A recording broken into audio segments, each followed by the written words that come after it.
خبر عاجل جدا وحصري يهم كل المغاربة. سائح أجنبي كان سيتسبب في كارثة إنسانية بالمغرب، ورجال الحموش كانوا في الوقت المناسب. تفاصيل صادمة جدا في هذا المقطع الإخباري، فابقوا معنا.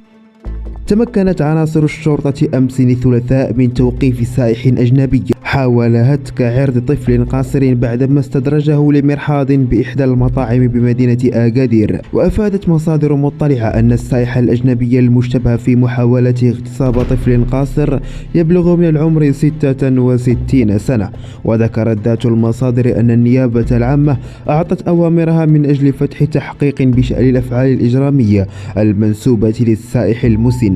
وتفيد المعلومات الأولية للبحث أن السائح الموقوف قام باستدراج الطفل القاصر إلى أحد المطاعم الكائنة بكورنيش المدينة المذكورة. وأشارت المصادر إلى أن الضحية المستدرج الذي حاول السائح الأجنبي هتك عرضه لا يتجاوز عمره 14 سنة، كما أن المعني حاول القيام بهتك عرض الضحية داخل مرحاض بالمطعم ذاته، ليقوم مواطنون بالتدخل وإفشال محاولته في القيام بذلك الفعل الإجرامي.